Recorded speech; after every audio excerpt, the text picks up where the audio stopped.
Assalamu alaikum students, my name is Mohammad Ashir Tariq and the lecture is Mechanism of Photosynthesis of class 9 chapter number 7 of biology. And we know that photosynthesis is the process in which plants can make their own food by the use of carbon dioxide and water and produce oxygen and glucose as a sugar. And all these processes occur in the sunlight and the chlorophyll या chloroplast.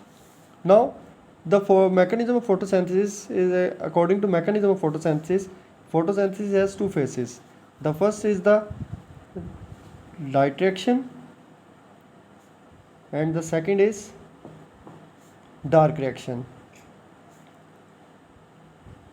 Light reaction and dark reaction. Light reaction means the reaction which occurs in the presence of light, and the dark reaction means the reaction that occurs in the absence of light. That's why these two phases are named, because the first phase which is occur in the presence of light, it is called light reaction, and the reaction that does not take place in the light, it is called dark reaction. Now first we define the light reaction.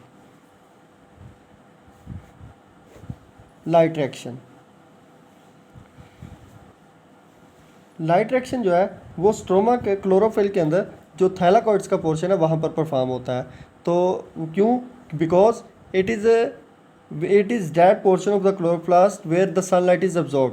तो light reaction में क्या होगा कि light reaction में जो chlorophyll है उसके अंदर क्या क्लोरोफिल के मॉलिक्यूल्स क्या करेंगे, हाई एनर्जी मॉलिक्यूल्स को बनाएंगे. किस तरीके से कि वो सनलाइट एनर्जी को अब्जॉर्ब करेंगे और सनलाइट एनर्जी को अब्जॉर्ब करते हुए हाई एनर्जी मॉलिक्यूल्स को फॉर्म करेंगे, डैट इज़ ATP और NADPH. तो लाइट रिएक्शन की जो डेफिनेशन लिखेंगे तो वो ये होगी, फर्स्ट ऑफ ऑल वो क्या करेंगे, कैप्चर सनलाइट कैप्चर होगी और हाई एनर्जी मॉलिक्यूल्स इसमें क्या होंगे, हाई एनर्जी मॉलिक्यूल्स फॉर्म्ड. यानी कि कौन कौन से हाई एनर्जी मॉलिक्यूल्स हमारे पास होते हैं, ATP एंड NADPH.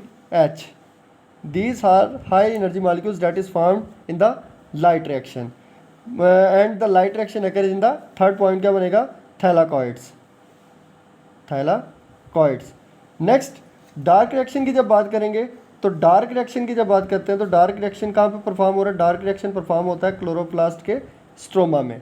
तो स्ट्रोमा में परफॉर्म होता है तो पहले नंबर पे परफॉर्म इन स्ट्रोमा. सेकंड जो point about the dark reaction is that कि डार्क रिएक्शन जो है उसके अंदर क्या होगा कि अब जो लाइट रिएक्शन में हाई एनर्जी मॉलिक्यूल्स यानी कि ATP और NADPH बने थे वो NADPH और ATP यूज़ हो जाएंगे और यूज़ होने के बाद वो लेस एनर्जी फॉर्म यानी कि ADP और NADP में कन्वर्ट हो जाएंगे. तो क्या करेंगे, हाई एनर्जी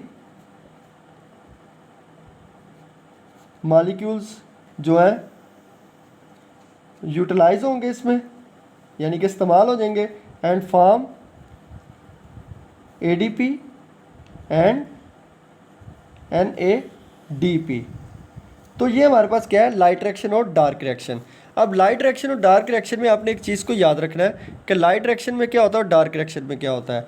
अब लाइट रिएक्शन क्योंकि किसकी प्रेजेंस में हो रही है, सनलाइट की प्रेजेंस में. तो यहाँ पर क्या होगा कि थैलाकॉइड्स वाटर के मॉलिक्यूल को यूज़ करेंगे और वाटर के मॉलिक्यूल को रिड्यूस कर देंगे वो ऑक्सीजन में.